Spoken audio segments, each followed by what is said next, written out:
Welcome back, everyone. Before we get started on our final presentation of the day, I want to say a huge thank you to the Technical College of the Lowcountry and the Culinary Institute for the South for making this space available to us today. I think it's a wonderful space and they're doing great work here. And we'd also like to thank all the volunteers from the Pat Conroy Literary Center who helped out. Again, my name is Ginger Olszewski, and in our closing session for this year's 6th Annual Lowcountry Book Club Convention, we're honored to host Laila Sabreen in conversation with Millie Bennett, Hannah Lawson, and Jonathan Houdt. Laila is visiting us today from Atlanta, where she is a senior at Emory University, majoring in English and sociology.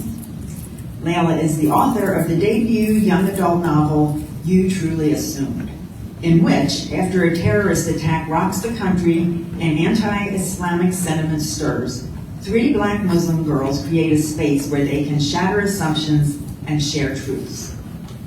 The American Library Association's Booklist praised the novel as a triumphant exploration of sisterhood and standing up for oneself.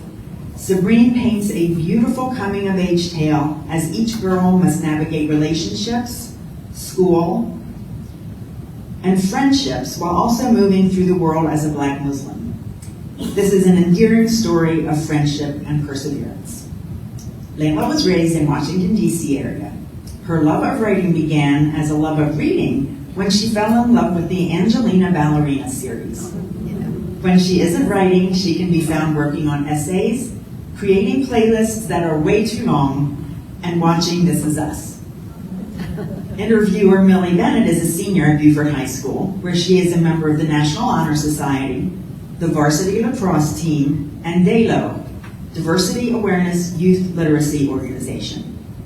Through her internships with the Conroy Center and the Friends of South Carolina Libraries, Millie has interviewed best-selling writers, reviewed young adult novels for the Pulitzer Prize-winning Charleston Post and Courier, and was once chased through the woods of Penn Center by a National Book Award-winning poet. Interviewer Hannah Lawson is a senior at Bluffton High School, where she is a member of the Bobcat Readers and is active in her school newspaper, track and field, and student government. She intends to study history in college and possibly a minor in journalism. This is Hannah's first on-stage author interview. Hannah and Millie are joined by Jonathan Houdt, the executive director of our nonprofit Pat Conroy Literary Center, the former director of the University of South Carolina Press, and the embarrassingly proud co-editor of our Prince of Scribes, Writers Remember Pat Conroy, the winner of 17 book awards. Please join me in welcoming Laila, Millie, Hannah, and Jonathan.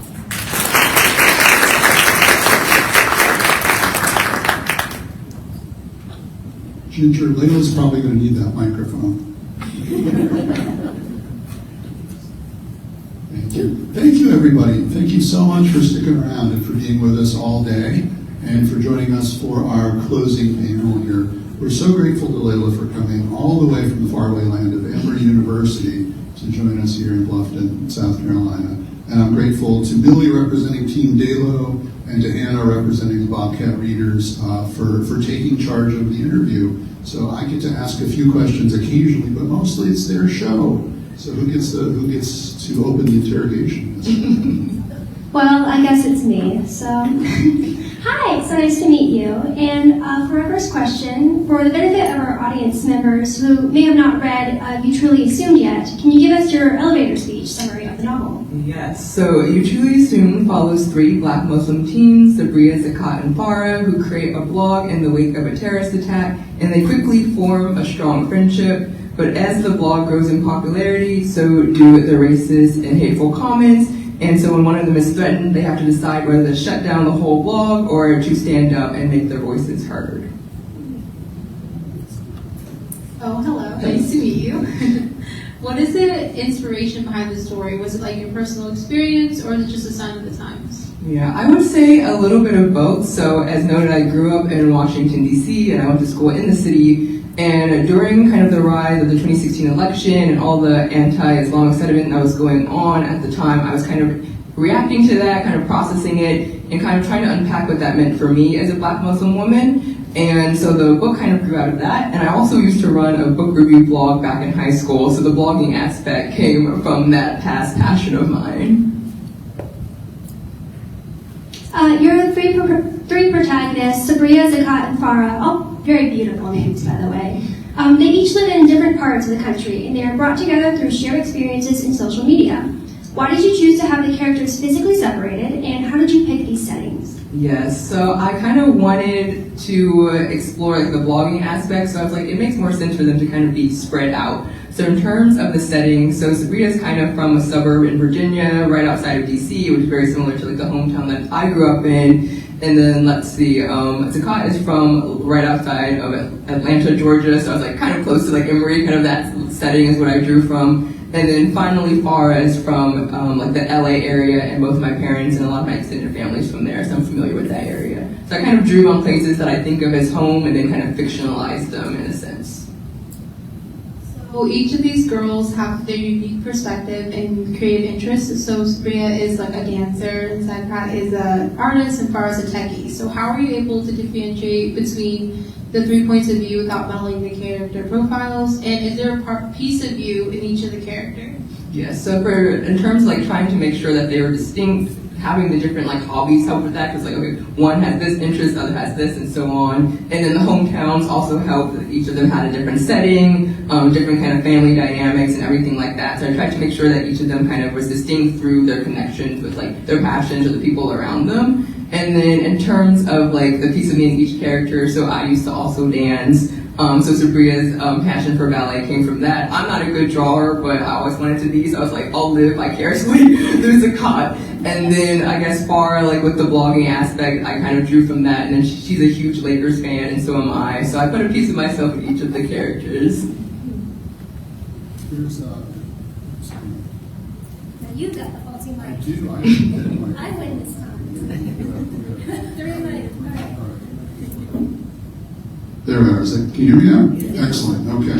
Excellent. So there's this trope in YA fiction, which extends beyond that to really to coming of age stories in general. And we see it a lot in superhero origin stories, for example, where the first thing you do to send the hero on the hero's journey is kill off the parents, right? How many times have we seen Uncle Ben die in Spider-Man, right? Just, well, more than that, I'm a lot older than you. I've seen Uncle Ben die. There we are. But you do the exact opposite, Laila. The parents are actually very involved in the story, and beyond that, all 3 girls have this wonderful community support system of family members, of members of their faith groups as well. Why did you make that choice, and how did you develop this very large cast of characters, of supporting characters? To be honest, I didn't realize that like having the parents still around was such a big thing, but a lot of people have been like, the parents are in this book, and I'm like, yeah, they are. So I guess I'm very close to my parents. I guess that kind of snuck in there, and it wasn't even an intentional decision, honestly. And then in terms of like the side characters, like I knew that I wanted each girl to have their own set of friends, to have their own romantic interests, to have their own like faith groups and their like, interactions with them. So I also kind of used that to make sure that each of them were distinct. But yes, the parents are well and kicking in this book. Okay, so one thing I love, my favorite character in the book is Sabria, because I used to love dance, so she really like felt like my favorite character. One thing I love about her is that she struggles with how she fits in the Muslim community, and I definitely understand that as like a woman of faith. Like I understand that sometimes it's hard to fit in.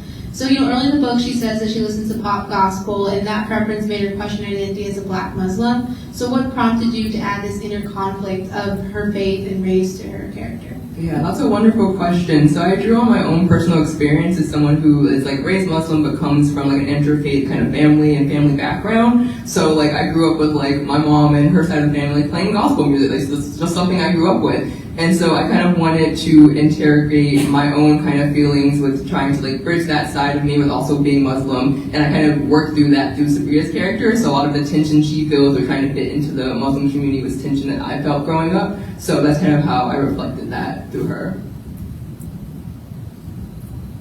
Once again, my question has to do with the hero's journey, apparently, which is my personal obsession.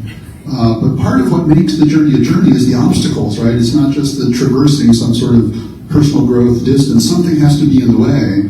And in the case of your book, the antagonists are super interesting too. I'm wondering about where they came from, not only the characters themselves, but the situations, the challenges they present for your protagonists. Yeah, so I had the hardest time coming up with antagonists because I always want to go easy on my characters, but that doesn't make for a good book all the time. So when creating antagonists, I really tried to pull from my own experiences with like microaggressions and like comments that I had heard growing up, and then try to like personify them into a person, because like they need someone direct to kind of confront. So that's kind of how I went about kind of crafting the antagonist, and then the situations that they had to do with regarding that antagonist from there. So there's something empowering and validating for readers from disenfranchised or underrepresented communities to see themselves represented in books and other media. But there's also an opportunity for fostering empathy and understanding when those same books are read by mainstream audiences. So I'm wondering what audience or audiences you had in mind when you were writing this book. Yeah, so I was definitely writing for Black Muslim girls, and I intended, well, honestly, the first draft was just for me. I had no idea that I was going to like be here like a couple years down the road. But then as I was working like more in the publication process and getting it ready to release, I really want this to connect to Black Muslim girls, and if it connects to other readers, that's like also amazing. But yeah, Black Muslim girls, Black girls also, just like I really wanted them to kind of see themselves represented in my work. I want to try and draw a parallel between the circumstances of the novel and things that are happening to you right now, and to some degree happening in this room that we're in. In the story, as we said in your explanation, in your elevator speech, a blog is created that is originally meant to be more or less private, but it becomes public, and it invites responses from an audience that wasn't necessarily expected, and creates this wonderful support system as well. But also, as you say, invites hate speech, invites conflict, invites Islamophobia. You have put a book into the world now, and those same things are happening to you to some degree right now, both positive and potentially negative responses as well. How did you prepare yourself for the risk and reward of that, and would you be willing to share some of the responses that you've had from readers, either positive or negative? For the most part, I've had pretty positive responses, and honestly, like I don't go on like Goodreads or sites where like I can read reviews, because I feel like that's the reviewer space. So I tend, if there are negative comments, I feel like they're not like directed exactly like at me, so I don't see them unless I like search them out, which is I don't do, so that's good. But yeah, a lot of the comments that I've gotten have been like really, really positive, like whether like being tagged on like Twitter or Instagram, or like just being reached out for this opportunity, like means that my work like connected with people in a positive way. So it's something that I'm really grateful for.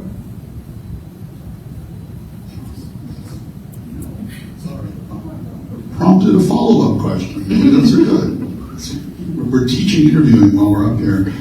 Because we're at a book club convention, I also want to ask specifically about book clubs. Have you heard from or interacted with any book clubs, YA or otherwise, that have selected the book and engaged with it? Yeah, there was one that I didn't end up going to, but my friend told me about. Like it was a indie bookstore based in DC had like chosen it for like one of their monthly book club picks, and then she was like, you should pop in, and it didn't align with my schedule, but I was like, that's amazing that they chose it. So I guess like that's like the key example that honestly pops to my mind in terms of like interacting with book clubs. You should definitely crash a book club. I should one day. Yes, it's on my bucket list. My author bucket list will be to crash a book club. So what has been the best experience you've had with readers so far since your novel has been out? I would say honestly experiences like this, just getting to meet readers, getting to meet like students has been like amazing. I got to do a talk at an elementary school, and they were just really interested in publishing, they're like, I write a book, and I was like, yeah, absolutely. So just honestly getting to interact with readers from like any age category has been really great.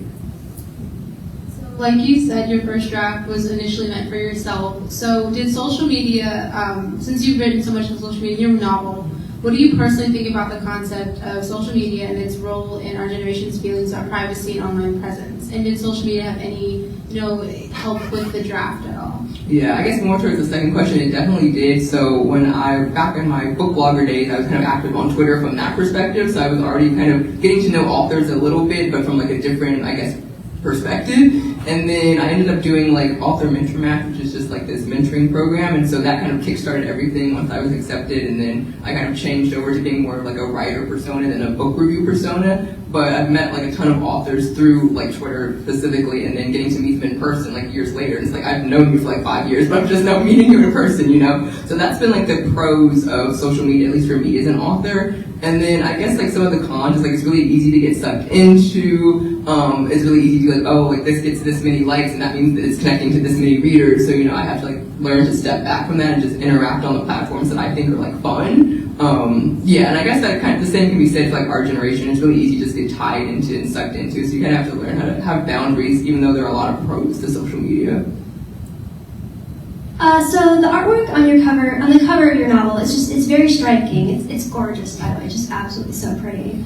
Can you tell us about it and how your role as author and how the book looks and how it has been marketed? Yes, definitely. So Alex Cabal did the cover, and I was familiar with a lot of her work previously, so I like floated her name in the list of suggestions, and she was willing to do it, so I was like, yes. And from there, she kind of took the lead. Like I kind of gave a short like idea of what I thought each character looked like, and then she kind of visualized everything. And so there's 2 like potential cover sketches. One was this one, and then one was a different one where they're facing the reader a little bit more. And I thought this one was really cool. And from there, she did like color options. So I had a lot of choice, and it ended up being very beautiful. So I'm very happy with it. And yeah, so it's pretty collaborative for my experience, which is really great.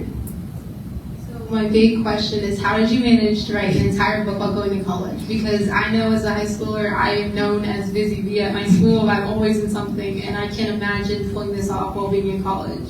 Yeah, so that is the question. So I actually wrote like the first draft like in between classes when I was a junior and senior in high school, and so I was just kind of working on it for fun. You know, I'd be the person like writing down. I was supposed to be like listening and paying attention. And then once I got to college is when I started really taking the publication process like more seriously. So I was like querying agents and like doing that whole thing. So I wasn't like actively like writing it, even though I was like revising, but the whole thing was already written. So I guess in terms of like trying to find time to revise, it's that whole thing of like balancing everything. So I would try to like schedule in writing time on days where I didn't have as many classes, and it's like if I had a heavy week coming up and I couldn't write because of midterms or whatever, then it kind of was what it was. So I had to learn how to give myself grace and be like, I can't work on it like 24/7 like maybe I used to be able to do. So that's kind of how I have learned to navigate that, and I'm still learning to find that balance. It's like you're always searching for it, I feel like. How did you manage to write? No, that's your question. My bad. As a college student, how did you get an agent and a publisher? Did you have a mentor to help guide you through this process? Wonder who added that part to the question. Yes, I did have a wonderful mentor, author Adiba Jagadar. She's the author of the Hen Awards and Honey and Issues Guide to Fake Dating. And so she was my mentor and author mentor match, and she's kind of stuck by me, or I've stuck by her, and she's been like, okay, ever since then. I think that was like 2020. So yeah, she's been helpful for like ever since then. In terms of like querying agent, yeah, it was just like kind of with her help to do the query, and I would submit it, and then it ended up working out. I was like, okay, fall semester, and then we went on sub with the book right around when the pandemic happened, which was very interesting, and that kind of slowed things down. But in terms of like doing revisions with my editor, like that was kind of a whole thing, and I just kind of sang the balance thing to try to break it up, find time to get it in. But yes,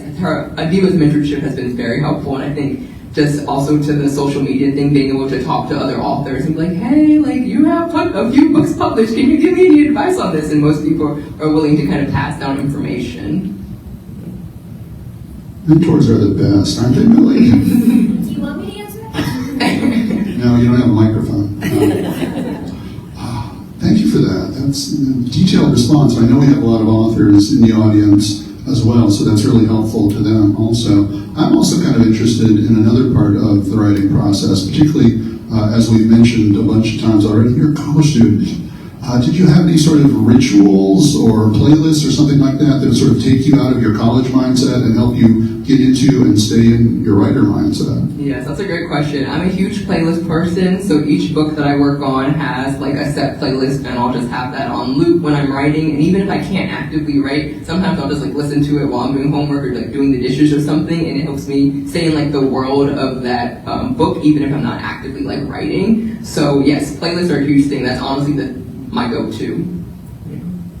So it's Banned Books Week. How do you feel about the state of book challenges and bans across the nation? Did you consider while you're writing? Did it change anything in your drafts? Yeah, I think in terms of like what I think about it, I feel like it hurts all readers. Honestly, it hurts readers from marginalized communities when they can't find books that like they see themselves represented in, but it also hurts readers from non-marginalized communities because they're not being able to kind of see readers or see a perspective that's different from their own. So I feel like everyone kind of loses in that instance, unfortunately. And it wasn't something that I was actively thinking about when I was drafting, but as I got closer to its release, it was something on my mind. I was like, there's not very many YA books about Black Muslim young girls written by Black Muslim women, so this might stir something up. And luckily that hasn't happened so far, but it's definitely been something that I've been aware of for sure.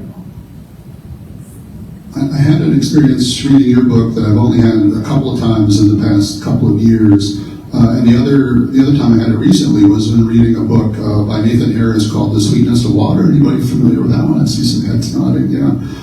Where I just could not believe it was a debut novel. It's like I kept flipping to the back flap to the author bio to reconfirm for myself it was in fact a debut novel because it was so good, it seemed so sophisticated that I was convinced it's like third or fourth novel. So congratulations on that, first of all. But to turn that into a question, is there anything that you've learned at this point in your writing life, having a debut novel in print and having people respond to it in the wonderfully positive way that they have, that you wish earlier version of you would have known when beginning this project or beginning to write at all? I think there are two things. The first is that like the first draft is really just for you. Like when I was writing, you truly assumed it was for fun. And then once I had a book published, I was like, okay, what are readers going to think about this next book that I might be working on? It's like, well, I have to tell myself the story first and then factor that in later, because that was kind of like weighing down my writing process, I found. Then also the second thing is that publishing can be very nebulous, so going back to the mentors, it's very helpful to have people that you can rely on to build a community of people who are both further along in their journey as you, but also like on the same like kind of playing field, I guess, so to speak, or in the same part of the process as you. So like a lot of people who we were in the same mentoring class, like author mentor match, we kind of debuted around the same time, so we're generally friends and we can kind of rely on each other that way. So I think the necessity of community is definitely something that I learned, and I guess I would go back and tell myself that, but kind of figured it out. But something I would echo for sure is that writing can be very solitary, so having community is definitely very helpful. Okay, so what can you share with us about the Study Break anthology you're participating in? Yeah, so I'm very excited about that. So the anthology is basically a collection of interwoven short stories all written by Gen Z authors. And so I guess one thing or a couple things I can share about my short story is that it's set in December, so there's like, it's broken up by the semester. So I get a December story that's right before winter break. So that's what I'll share about that. As was mentioned in your introduction, you're a senior at Emory, double majoring in English and sociology. What comes next for you? Grad school, a career, more books, hopefully? Hopefully, keep your fingers crossed. I'm in the process of writing more stuff now, so we'll see where that takes me. I'm also in the process of applying to grad school, so, fingers crossed for me for that as well. So it's been a very busy semester, but exciting one, and there's hopefully some really great things on the horizon, I feel like. We want to save some time here at the end for your questions, audience members, as well, certainly for Laila. You can also interrogate Hannah and Millie about their plans for college too. They love talking about that. Yes, but I have one more question too, and then if the audience doesn't have questions, I have a secret stash of questions you haven't seen yet. To engage in a couple of things that I haven't gotten to also. But since we're at a book club convention among people who are actively looking for recommendations of new things to read, and perhaps things that they wouldn't find on their own in the absence of recommendations, were there books that you were reading that kind of inspired you along the path of writing you truly assumed? Or anything that you've read since, for that matter, that you would like to recommend to this audience and to the student audiences who will check out our video recording later on? Definitely. So I guess for the first category, books that I drew inspiration from, The Hate You Give by Angie Thomas, Love, Hate, and Other Filters by Samir Ahmed, and then a classic, which was The Sisterhood of the Traveling Can, which I loved growing up. And then books that I would recommend that I really love now, Love Times Infinity by Lane Clark is one, and then Required Reading for the Disenfranchised Freshman by Kristen Arley is another one.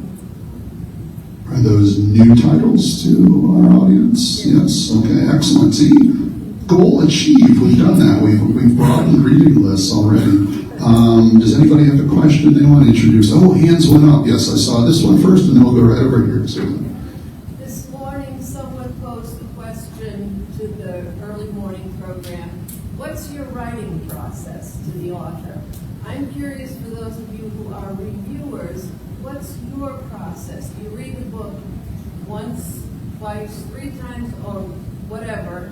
And how do you approach that and the task to get the job done? There are actually 3 of us up here who can answer that, unless Hannah has a secret book reviewing life we don't know about yet. But Laila, as you mentioned, you used to be a book blogger, so do you want to respond to that first? Sure, this is going way back. So usually I would read it through once, and then I would read it a second time and kind of keep track of any direct quotes that I kind of wanted to incorporate or anything that stuck out to me. And then when I was going back to actually write the review, I could draw on that instead of having to read it again, if that makes sense. So I would do 2 read-throughs, and the second time much more detailed, taking notes and kind of stuff like that. So I get to review books for the Charleston Post and Courier, and occasionally for the Southern Review of Books. And I've gotten to mentor 3 teenagers who also review, Millie being the 3rd of which. So that's not a normal thing for the Charleston Post and Courier, in part because teenagers don't read newspapers, so they're not actively interested in reviewing young adult material. But I convince them that their parents and grandparents are reading the newspaper, and there are a lot of adults out there reading young adult fiction as well, more and more. So much so that there are book clubs dedicated to that very thing, in which adults will read YA novels or occasionally children's books as well. There's probably an Angelina Ballerina book club out there somewhere that we just haven't found yet. So that let me just say that by way of introduction to answering the question, that I'm writing not necessarily for the audience that's going to read that book every single time, but also for the audience that's going to be the conduit between who's reading the review and who's ultimately going to read the book as well. But that, I think, is the goal of the reviewer, to be on the side of the author, but also on the side of the reader, to be sort of a matchmaker, I suppose, between those 2 audiences. So I don't write negative reviews. I never have. If you see my byline on a review, it's going to be positive. It's going to be supportive. If I didn't like a book, I'm not going to tell you about it in print. But there are reviewers who do that. But I think the goal really is to try and do the very thing that we've been talking about today, to get folks to read beyond the books they would have encountered on their own, to introduce them to things that are of value that maybe they wouldn't have read in the absence of a book review that pointed them in that direction. But I'm curious to hear your response, Millie, because you've gotten to review books twice so far, 3rd one in the works, because we're actually going to review Dorothy's book as well. So what's it been like for you? I wish you had taken the mic last, because my answer is not going to be as detailed as that. I review a book by reading it, and I'm a slow reader, so I only read it once. And I jot down the themes and the main ideas that stuck with me that I think other people would really connect to, and I just build a review based off of that. Hooray! That's a good answer. That was process-oriented. I appreciate that. Susan, you had a question, right? Yeah, first, Laila, congratulations. What an impressive young woman you are. My goodness. I'm not surprised. I was born at Emory University. But now I have 2 questions for you. The first one, I'm just curious about your title, how you arrived at it. But the more important question, as we all know, Islamophobia really skyrocketed after 9/11. A lot of people still have blinders on. I'm one that really believes there's beauty and truth in every religion. And so I'm curious, in your book, is there any attempt to do some educating of non-Muslims about the beautiful aspects of Islam? Yeah, those are both great questions. So I guess for the first one with the title, I guess you truly assume it is kind of a little bit of a dig. It's like you thought, but I couldn't title the book you thought. So I thought you truly assumed it worked. It was a little bit more fancy, I guess you could say. In terms of the second question with educating, that was something that I really thought about. And I guess because my intentional audience was Black Muslim girls, I was they wouldn't need to be educated on something that they're familiar with. So I kind of went into it that way and didn't want to do that much explanation of certain things. So yeah, that was just I guess a conscious choice that I made. Right.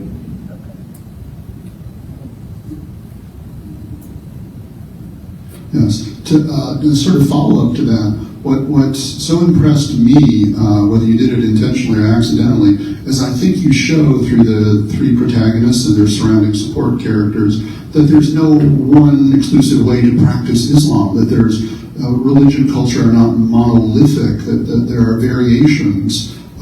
Did you set out to do that as well? Was that part of the process in creating these three characters and their settings and their support systems? Yeah, you basically got the nail on the head, whatever the saying is. But yes, that's exactly was my goal, was to kind of show through having the three different characters, which is why I really wanted there to be like multiple POVs, to kind of accomplish that, like there's no one way, and you can have, even these three, like that's not representative of everything, that's just like three examples. So yes, that's exactly was my goal.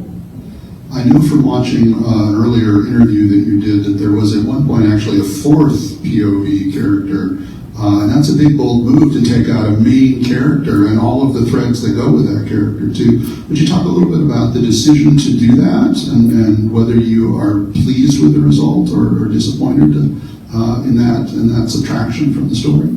Yes, honestly, I don't remember much about the character, which is probably a sign that it was the right move to kind of cut that POV, but I remember when I was working with the diva, she was like, there's a lot going on here. So I kind of worked, that was a major revision, which just kind of streamlined everything so that readers and myself wouldn't really get lost jumping around three POVs, which is already a lot. So I'm pretty pleased with the result. Yeah, I don't know if I'll return to that character in some other book, like who knows, but right now she's kind of lost. Yeah. Oh, audience question right there. Were you the first writer in your family, and were your parents somewhat concerned about you putting this out there? Yes, that's a great question. So my mother actually like dabbles in poetry. I guess I'm the first novelist in my family, but I probably get my creativity from her. In terms of like concern, yeah, definitely just trying to like be careful about how, you know, like I don't kind of use my full name, trying to be careful about maintaining my privacy and also maintaining my family's privacy as well. But I guess since I've been doing this for a while, like the concern isn't really there as much at this point. But yeah, that's definitely something that was top of their mind, especially when I was just diving into like social media. They're like, what is the Twitter? Like, I don't know what this is. And now they're like, oh, you're on Twitter again. So yeah, they're more comfortable, and I think I'm more comfortable as well. Well, that's part of everyone. Other questions? Oh, okay, we got one over here and then up front, yes. Do you see yourself in the future staying with the YA audience or maybe progressing to some other genre? Yes, this is something I've been thinking a lot about, especially as kind of I get older. I think I'll always have one foot in YA, but I could see myself maybe doing adult, but with characters who are like in their like low to mid 20s and not like 30 or up yet, because I'm just not there, so I can't really write to that experience. So I see myself maybe moving up a little bit as I get older, but I feel like I'll definitely always have roots in YA. Is that Patrick? Yeah. Yes.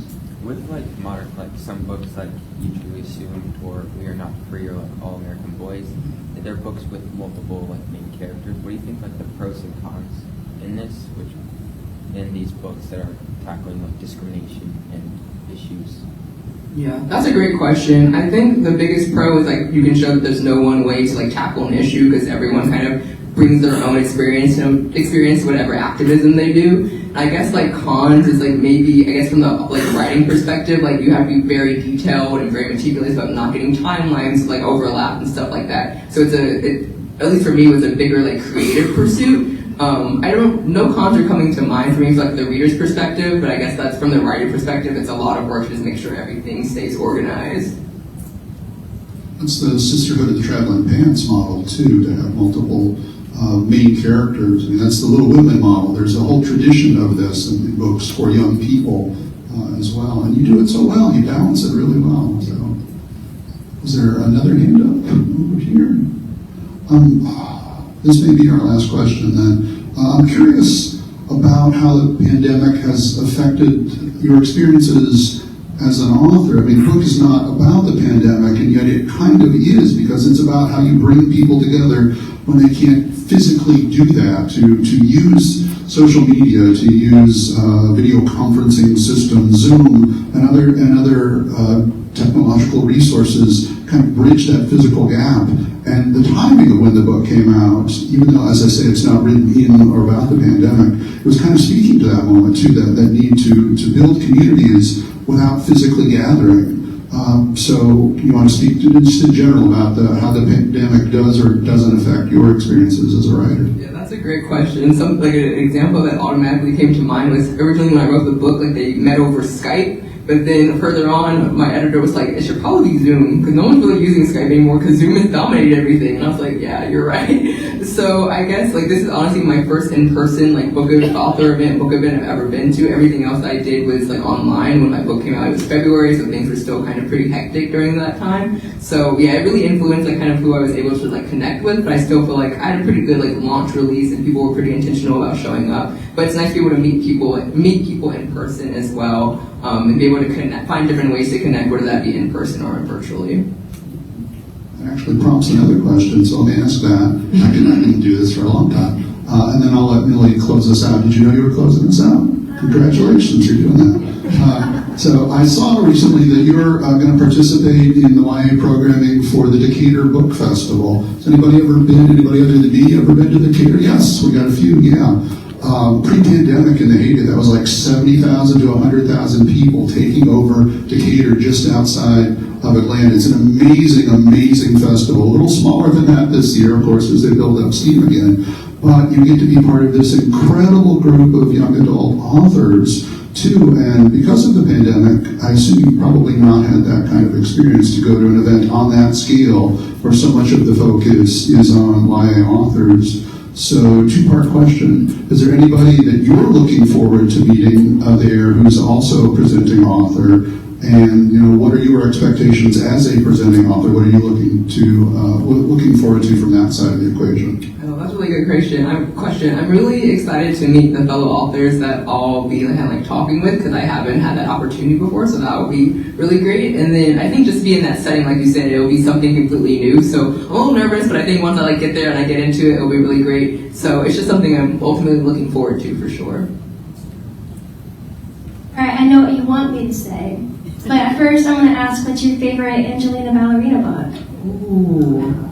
It's been a while. So I'm going to say the first one. Actually, no, I changed my answer. The one where she meets Alice, her best friend, otherwise, because that prompted a lot of things for me. I was like, okay, so we have two different dynamics going on with the friendship dynamic, so I'll go with that book, wherever Alice is introduced. I am so impressed you managed to remember the plot of one. I was not expecting it. Did you hear the audible sigh when Angelina Ballerina was mentioned? There was an emotional response from the audience just based on the title.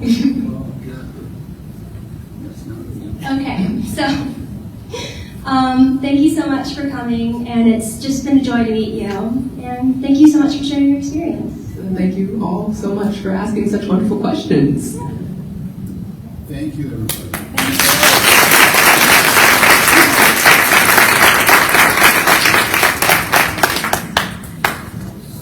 So Laila's going to be signing books out in the lobby, and then those of you who haven't had a chance to take the tour of our Culinary Institute will get to do that with Nina, who's probably out in the lobby or will be in just a second as well. Thank you one final time, everybody, for joining us for our Lowcounty Book Club.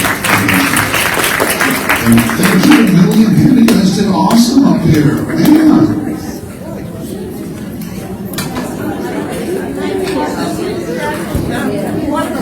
Can we leave?